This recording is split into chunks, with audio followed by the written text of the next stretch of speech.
बच्चों, मैं आज सूखी डाली का दूसरा दृश्य पढ़ा रहा हूँ। जरा ध्यान से सुनिए।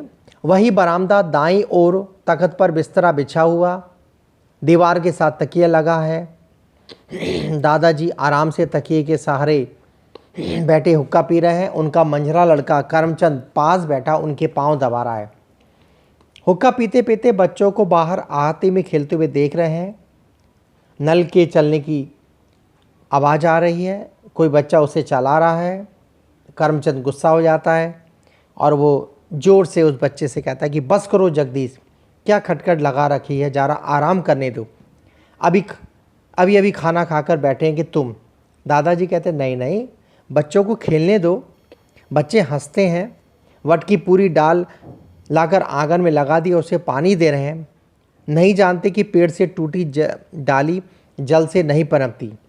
मैं कहा करता हूँ ना बेटा कि एक बार वृक्ष से जो डाली टूट गई उसे लाख पानी दो, उसमें वह सरसता ना आएगी।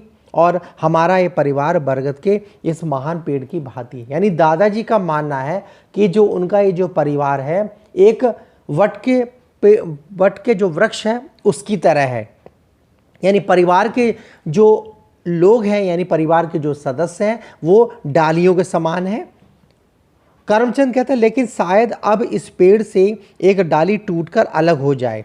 दादाजी कहते क्यों, कौन अलग हो रहा है? तो करमचंद कहता है कि शायद छोटा अलग हो जाए। छोटा मतलब परेश, जिसकी शादी बेला से हुई थी।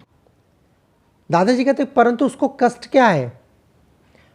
करमचंद कहता है कि कष्ट उसे नहीं, उसकी जो वाइफ है यानी जो उसकी पत्नी है बेला, उसको है। दादाजी कहते मुझे किसी ने बताया नहीं, यदि किसी को शिकायत थी तो उसे मिटा देना चाहिए था। हल्की सी खरोंच भी यदि उस पर तत्काल दवाई ना लगा दी जाए बढ़कर एक बड़ा घाव बन जाता है और वही घाव नासुर हो जाता है।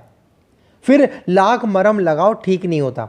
करमचंद कहता मैं अच्छी तरह तो नहीं जानता, पर जहाँ तक मेरा विचार है कि जो छोटी बहू है उसका मन इस घर पर नहीं लग रहा है। मैंने वह मलमल के थान और रजाई के अबरे लाकर दिए थे और सबने तो रख ले, पर सुना कि छोटी बहू को पसंद नहीं आया। अपने मायके घराने को शायद वह इस घराने से बड़ा समझती है और इस घर को घृणा की दृष्टि से देखती है।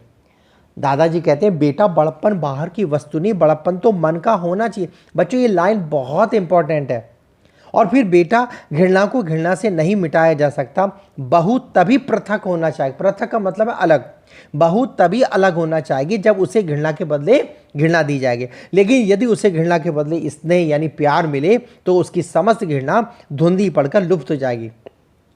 और महानता भी बेटा किसी से मनवाई नहीं जा सकती, अपने व्यवहार से अनुभव कराई जा सकती है। ठूंठा वृक्ष आकाश को छूने पर भी अपने महानता का सिक्का हमारे दिलों पर उस समय तक नहीं बैठा सकता जब तक कि अपनी शाखाओं में वह ऐसे पत्ते नहीं लाता जिनकी शीतल सुखद छाया मन के समस्त ताप को हर ले, यानी गर्मी को हर ले, और जिसके फूलों की भीनी भीनी सुगंध हमारे प्राणों में पुलक भर दे, आनंद भर दे। उसी टाइम भासी बाहर से कहता दादाजी, मल्लू और जगदीश ने मेरा वट का पेड़ उखाड़ दिया। क्यों उखाड़ा तूने मेरा पेड़, क्यों उखाड़ा? आपस में लड़ते हैं। दादाजी हंसते हैं, कहते भासी लड़ो मत। और फिर अपने बेटे करमचंद से कहते जरा जाना देखना। करमचंद चले जाता है। उसी वक्त परेश जो है, जो बेला का पति है, वो वहाँ पे आता है। दादाजी कहते हैं आओ बैठो। वह मैंने जो 2 कपड़े भेजे थे ना, तनिक देखना बहू ने उन्हें धो डाला है या नहीं। धो डाले हों तो ले आओ जरा, मैं तुमसे बात करूँगा। परेश कहता मैं लज्जित हूँ। नहीं धुले तो फिर धुल जाएंगे बेटा, आओ इधर मेरे पास बैठो, मैं तुम्हें बुलाने की ही वाला था। आओ आओ इधर आके बैठो। दादाजी के पास बैठ जाता। दादाजी कहते हैं कि भाई, मुझे करमचंद से पता चला कि तुम्हारी बहू के रजाई के अबरे पसंद नहीं आए। भाई, तुम्हारे ताऊ ठहरे पुराने समय के आदमी, वे नए फैशन की चीज़ें खरीदना क्या जाने। तभी तो मैं कहता हूँ कि छोटी बहू को बाजार ले जाओ, वह स्वयं अपनी पसंद की चीज़ें ले आएगी। परेश कहता है जी जी दादाजी। दादा कहते हैं और मैं सोचता था कि अब बहू आगे तो इंदु का दहेज तैयार करने में भी सहायता देगी। परेश कहता दादाजी मैं इसलिए आया हूँ। कहते हाँ बोलो, किस लिए आए हो? दादाजी बात यह है कि बेला का मन इस घर में नहीं लगता है। दादाजी कहते हैं भाई सही बात भी सही है, इतनी जल्दी उसका मन यहाँ पे घर पे कैसे लग सकता है, अभी उसको कितने दिन ही हुए हैं। और फिर दूसरी बात बेटा ये है कि मन लगता नहीं, लगाया जाता है। परेश कहता है वह मन लगाती ही नहीं है। तो दादा कहते हैं हम तो फिर हमें उसका मन लगाना चाहिए। वह एक बड़े घर से आई लड़की है, अपने पिता की इकलौती संतान है, कभी नाते रिश्तेदारों में नहीं रही। इस भीड़ भाड़ में वह घबराती होगी, हम सब मिलकर इस घर में उसका मन लगाएंगे।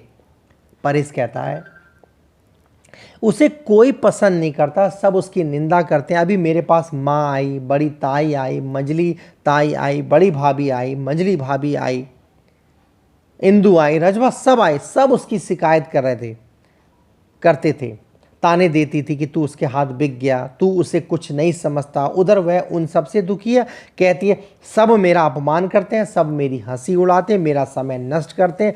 मैं ऐसा महसूस करती हूँ जैसे मैं परायों में आ गई हूँ। अपना एक भी उसे दिखाई नहीं देता। आप मेरी माने तो हाँ हाँ बोलो, क्या बात है परेश? बात यह कि वह आज़ादी चाहती है, दूसरों का हस्तक्षेप का मतलब होता है अनावश्यक दखल। दूसरों की आलोचना उसे पसंद नहीं है। दादा फिर होका गुड़गुड़ाते। वे समझती है वह छोटी बहू है, इसलिए सब उसकी आलोचना करते हैं, उसे आदेश देना अपना कर्तव्य समझते हैं। और वह अपनी पृथक यानी अलग गृहस्थी बसाना चाहती है, जहाँ उसे कोई रोकने वाला ना हो, जहाँ वह स्वेच्छापूर्वक अपना जीवन बिता सके। वह चाहती कि यदि बाग वाला मकान उसे मिल जाए तो वह सुख और शांति से रहे। मैं तो हमेशा यहाँ बना ना रहूँगा, कुछ ही दिनों की बात है, जब मेरा ट्रांसफ़र हो जाएगा तो उसके बाद तो कोई समस्या नहीं है। उतने दिन को यदि आप मुझे बाग वाला मकान दे दें तो उसकी जो इच्छाएं हैं, जो तिलमिलाहट है, वो सब दूर हो जाएगी। दादाजी कहते हैं कि ये बात तो चलो सही है कि किसी झंझट से अगर छुटकारा पाना चाहते हो तो ये सबसे अच्छा सरल उपाय है कि मैं तुम्हें बाग में जो मकान है वो तुम्हें दे दूँ। लेकिन दादाजी कहते हैं कि लेकिन तुम अलग हो, ये मैं अपने जीते जीत संभव नहीं होने दूंगा। मैं अपने परिवार का ध्यान रखता हूं तो मेरे सामने वट का महान पेड़ घूम जाता है, शाखाओं, पत्तों, फूलों, फलों से भरा पूरा है, और मेरी आंखों के सामने इस महान वृक्ष की कलियां टूटने लगती हैं और वो केवल ठूंठ रह यानी खाली रह जाता है। कलियां टूटने लगती हैं और मैं सिहर उठता हूँ। ना बेटा, मैं अपने जीते जी यह सब नहीं होने दूंगा। तुम चिंता मत करो, मैं सबको समझा दूंगा। घर में किसी को तुम्हारी पत्नी का अपमान करने का साहस नहीं होगा, कोई उसका समय नष्ट नहीं करेगा। ईश्वर की कृपा से हमें एक सुशिक्षित बहू मिली है और हम उसे मूर्खता से उसे तंग करेंगे। तुम जाओ बेटा, किसी भी प्रकार की चिंता का अपने मन में स्थान मत दो। मैं कोई ना कोई उपाय ढूंढ निकालूंगा और तुम विश्वास रखो, वह अपने आप को परायों से घिरा अनुभव ना करेगी। उसे वही आदर सत्कार मिलेगा जो उसे अपने घर में प्राप्त था। परेश कहता ठीक है दादाजी, जैसा आप उचित समझे। और देखो, तुम स्वयं भी इस बात का ध्यान रखो, तुम्हारी किसी बात से उसका मन ना दुखे। कोई भी बात ऐसा ना करो जिससे वह अपना अपमान समझे। परेश वहाँ से चला जाता है। वो कहता है ठीक है, जैसी आपकी इच्छा। दादाजी उसी वक्त रजवा रजवा करके पुकारते हैं, रजवा नहीं आती है। फिर आती है तो दादाजी कहते हैं कि छोटी बहू के अतिक, छोटी बहू मतलब बेला, यानी बेला के अतिक जितने भी लोग हैं सबको मेरे कमरे में भेज दो। तो सारे लोग जो है कमरे में आते हैं, लेकिन बाद में जो है इंदु आती है। दादाजी कहते हैं जब सारे लोग, परिवार के जितने सारे लोग हैं, जब घर में वहाँ दादाजी के कमरे में आ जाते हैं, इंदु सहित सारे लोग आ जाते हैं, तो दादाजी कहते हैं देखो, मैंने आज तुम्हें एक विशेष अभिप्राय से बुलाया है। मुझे ये सुनकर बहुत दुख हुआ कि छोटी बहू बेला का मन यहाँ नहीं लगता। इंदु कहती दादाजी, इंदु बेटा मुझे अपनी बात कह लेने दो। मुझे जानकर बड़ा दुख हुआ कि छोटी बहू का मन यहाँ नहीं लगा।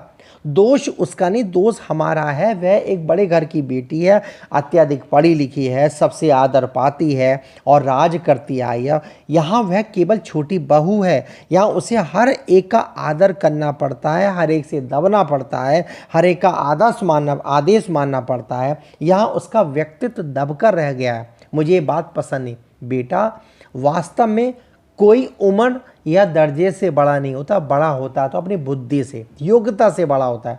छोटी बहू उम्र में ना सही, अक्ल में हम सबसे निश्चय ही बड़ी है। हमें चाहिए उसकी बुद्धि से, उसकी योग्यता से हम लाभ उठाएं। मेरी इच्छा है कि उसे यहाँ वही आदर सत्कार मिले जो उसे अपने घर में प्राप्त था।